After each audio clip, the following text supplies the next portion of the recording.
پہلے آیت کریمہ کے اندر یہ بات بیان کی گئی کہ اللہ تبارک و تعالیٰ نے حضرت موسیٰ علیہ السلام کو تورات اور فرقان، جو تورات کی صفت ہے یا معجزات بیان کیے گئے یا جو خوبیاں اللہ نے عطا فرمائی، جو اچھائی اور برائی میں امتیاز پیدا کر سکے، وہ عطا فرمایا۔ اور اس سے پہلے حضرت بتایا گیا کہ حضرت موسیٰ علیہ السلام جب طور پر گئے تو ادھر آپ کی قوم نے سامری کی بات سن لی۔ سامری یہ وہ شخص تھا جس کا نام بھی موسیٰ تھا، لیکن یہ موسیٰ علیہ السلام کی قوم میں منافق تھا اور منافقت کیا کرتا تھا۔ اس کے بارے میں آیا کہ کچھ لوگوں نے کہا اس کی ماں جو ہے فرعونی تھی اور باپ بنی اسرائیل کا تھا، تو اس کے اوپر ماں کا غلبہ رہا، جس کی وجہ سے یہ بنی اسرائیل میں منافقت پھیلاتا تھا۔ اور کچھ لوگوں نے کہا کہ باپ فرعونی تھا، ماں بنی اسرائیل کی تھی، اس لیے جو ہے اپنے باپ کے ساتھ رہنے کی وجہ سے یہ آدمی منافقت سیکھ گیا اور منافقت پھیلاتا تھا۔ تو اس نے بچڑا بنایا اور جو زیورات کو لیا تھا ڈھال کر کے، اور اس بچڑے کو ایسی شکل دی کہ اگر اس میں ہوا بھر جائے تو آواز آتی، جیسے سیٹی میں ہوا جب بچے پھونکتے ہیں تو آواز آتی ہے، اسی طریقے سے بچڑا وہ آواز کرنے لگا۔ اور کچھ لوگوں کا کہنا یہ ہے کہ وہ بچڑے کے اندر آتے جبرائیل علیہ السلام کی گھوڑی کے پاؤں کی جو نیچے کی مٹی تھی، اس گھوڑی کو حیات الفرس کہا جاتا ہے، اس مٹی کو قرآن بھی کہتا اٹھایا اور اٹھا کے اس نے ڈال دیا، تو جس کی وجہ سے وہ بچڑا بولنے لگا۔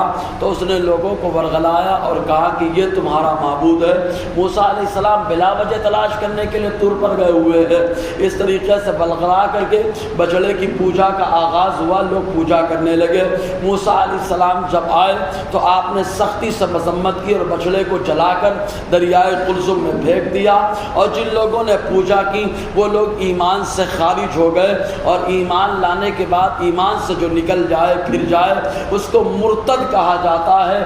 آپ نے اللہ کا حکم سنایا کہ جو مرتد ہے اس کو سزا یہ دی جائے کہ وہ لوگ قتل کریں گے اسے جنہوں نے بچڑے کی پوجا نہیں کی۔ چنانچہ قتل کرنے لگے، صبح سے لے کے شام تک 70,000 افراد قتل کر دیے گئے۔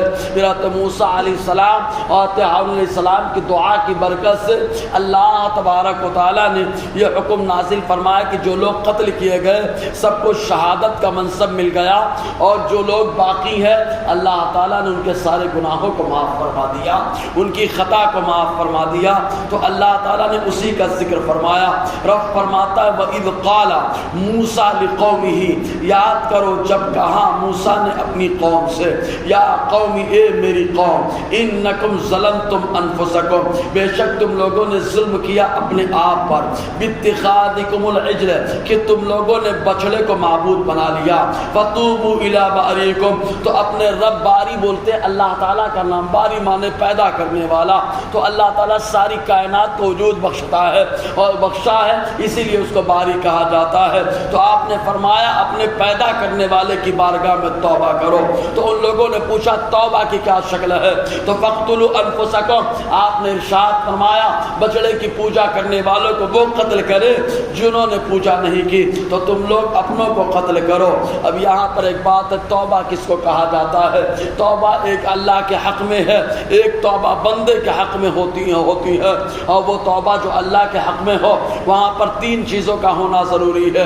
پہلے یہ کہ بندہ شرمندہ ہو جائے، دوسرے یہ کہ وہ گناہ چھوڑ دے، تیسرے یہ کہ آئندہ وہ گناہ نہ کرے۔ یہ 3 کام اگر ہوں گے تب توبہ مانی جائے گی، ورنہ شرعاً توبہ نہیں ہے۔ اور اگر اللہ کے بندوں کے حق میں ہو توبہ تو وہاں 4 کام کرنے پڑتے ہیں۔ اول یہ کہ شرمندہ ہو، دوم یہ کہ وہ گناہ چھوڑ دے، سوم یہ کہ آئندہ نہ کرے، اور چوتھا یہ ہے کہ اس سے جا کر کے معافی مانگ لے۔ اگر اس کا حق مارا ہے تو وہ جا کر کے حق ادا کر دے۔ یہ 4 کام جب پائے جائیں گے تب توبہ ہو۔ اللہ تعالیٰ فرماتا ہے اپنے رب کی بارگاہ میں توبہ کرو۔ تو موسیٰ نے کہا فَاقْتُلُوا أَنفُسَكُمْ، تو تم اپنے آپ کو قتل کرو، یعنی اپنے لوگوں کو قتل کرو۔ اب یہاں ایک بات اور ہے، ایمان لایا ایمان سے پھر گیا وہ مرتد ہوتا ہے، اور مرتد کی سزا قرآن کہتا ہے کہ قتل ہے۔ اس کو آقا علیہ السلام نے ایک حدیث میں یوں ارشاد فرمایا، آقا فرماتے من سبنی فقط قتل ولا یستتاب، ومن سب ابا بکر فقط قتل ولا یستتاب، ومن ومن سب عمر فقط قتل ولا یستتاب ومن سب عثمان فقط جلد ولا یستتاب ومن سب علی فقط جلد ولا یستتاب۔ حضور صلی اللہ علیہ وسلم نے ارشاد فرمایا جو میری شان میں نازیبہ کلمہ بکے وہ واجب القتل ہے، اس کی توبہ قبول نہیں، اور جو ابو بکر کی شان میں گستاخیاں کرے واجب القتل ہے، اس کی توبہ قبول نہیں۔ ایسے ہے تو عمر کی شان میں جو گستاخیاں کرے وہ بھی واجب القتل ہے، توبہ قبول نہیں ہے۔ یہ مدینے والے آقا کا فتویٰ آ رہا ہے جن کے فتوے سے شریعت کا نظام چلتا ہے۔ اس کے بعد حضور نے فرمایا جو عثمان کی شان میں بکواس کرے آقا علیہ السلام فرماتے ہیں اس کو کوڑے لگائے جائیں، جو علی کی شان میں گستاخیاں کرے اس کو بھی کوڑا لگایا جائے۔ صحابہ کرام نے دیکھا کہ دو صحابی کو اپنے ساتھ ملایا اور ایک تو دو کو الگ کر دیا، یعنی قتل گستاخی ہو جائے، ابو بکر و عمر کی شان میں تو قتل ہے اور عثمان و علی کی شان میں تو کوڑا لگایا جائے گا۔ تو صحابہ نے پوچھا لما فرقت بین ابی بکر و عمر و عثمان و علی یا رسول اللہ، اے اللہ کے نبی صلی اللہ علیہ وسلم آپ نے ابو بکر و عمر کو الگ بتایا، عثمان و علی کو الگ بتایا، یہ فرق کرنے کی کیا وجہ ہے؟ حضور بڑا پیارا جواب دیتے ہیں۔ آقا فرماتے لی ان اللہ خلقنی وخلق ابا بکر و عمر من تربت واحدہ وفیہا نطفا۔ آقا علیہ السلام نے فرمایا اللہ تعالیٰ نے مجھے، میرے ابو بکر کو، میرے عمر کو ایک ہی مٹی سے پیدا فرمایا ہے اور ہم ایک ہی مٹی میں دفن ہونے والے۔ بلکہ تو معلوم یہ ہوا کہ جو گستاخ ہے وہ واجب القتل ہے، مرتد ہے، واجب القتل ہے اگر بادشاہ اسلام ہو۔ یہی قرآن بھی کہتا ہے ذالکم خیر لکم، یہ تمہارے لیے بہتر ہے، عند بارئکم، تمہارے پروردگار کی بارگاہ میں، فتاب علیکم، اس نے تمہاری توبہ کو قبول فرما لیا، انہ هو التواب الرحیم، بے شک اللہ توبہ قبول کرنے والا مہربان ہے۔ اب اس کے بعد اللہ تعالیٰ نے پھر حکم دیا یہ لوگ کی توبہ تو قبول ہو گئی ہے لیکن ان کی معذرت یہ کرنے کے لیے ہماری بارگاہ میں آئے۔ تب اللہ تعالیٰ نے کہا 70 کا انتخاب کر لے۔ موسیٰ علیہ السلام 70 کو لے کر کے کوہ طور پر پہنچے۔ کیا ہوا انشاءاللہ اس پر روشنی رہے گی۔ اللہ تعالیٰ ہم سب کو فیضان قرآن برکات قرآن سے مالا مال